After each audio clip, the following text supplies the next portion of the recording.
She had everything money could buy except the one thing that would save her life. Victoria Chen didn't notice people anymore. Not really.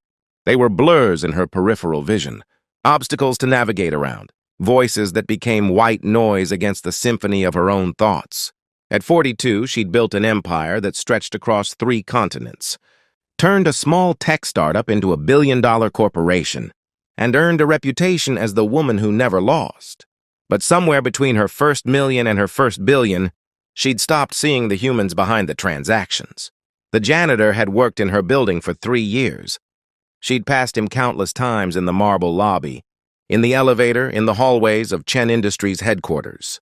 He was always there, quietly mopping floors, emptying trash bins, his presence as unremarkable to her as the furniture.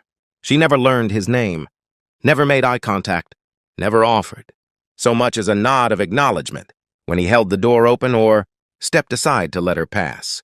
His name was Marcus Webb, and he noticed everything.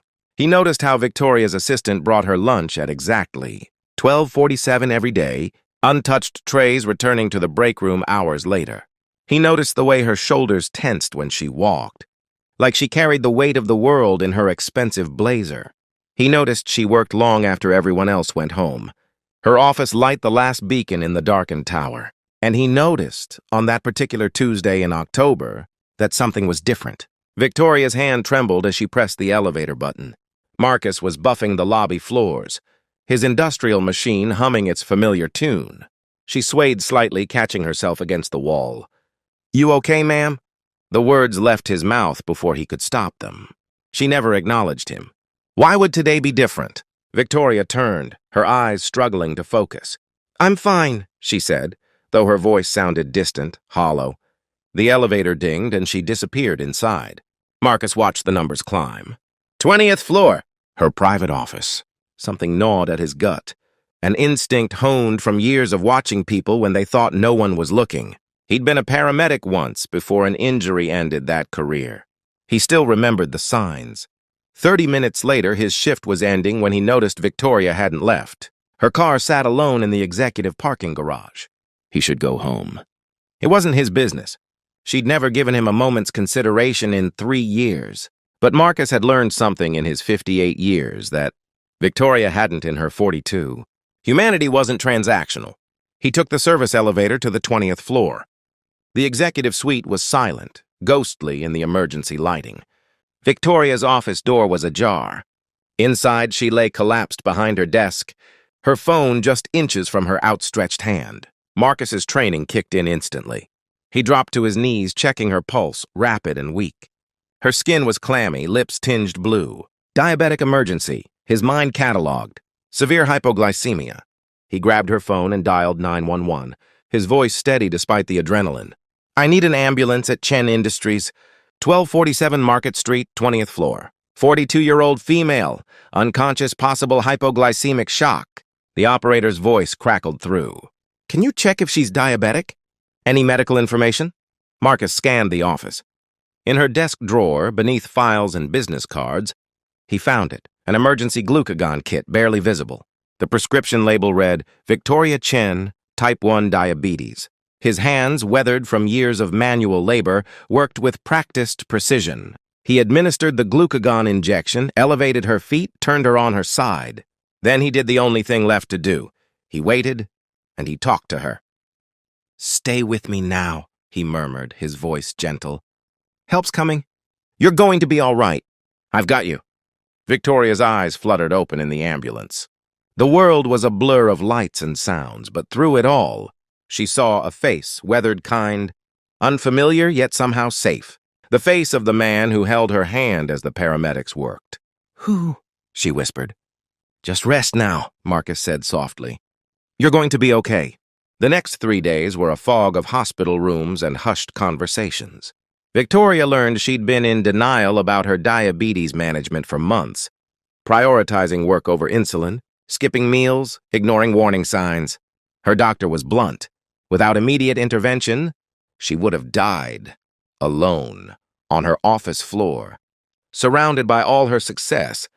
On the 4th day, when her head cleared and her strength returned, she asked the question that had been haunting her.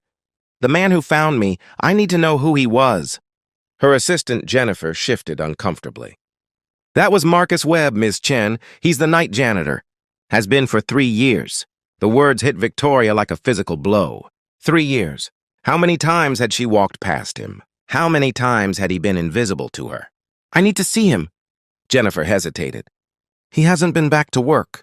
After that night, he didn't return. Victoria's heart sank. "Find him, please." It took 2 days, but Jennifer tracked Marcus down to a small apartment in Brooklyn. When Victoria knocked on his door, herself, no assistant, no driver, Marcus's surprise was evident. "Miss Chen, you should be resting. May I come in?"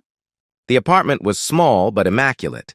Walls covered with photos of children and grandchildren, certificates from his paramedic days, commendations for service. This was a life rich in ways her penthouse could never be. Victoria's voice cracked as she spoke. "Why didn't you come back to work?" Marcus looked down at his worn hands. "Didn't think I'd be welcome." "Overstepped my boundaries going into your office like that." "Overstepped?"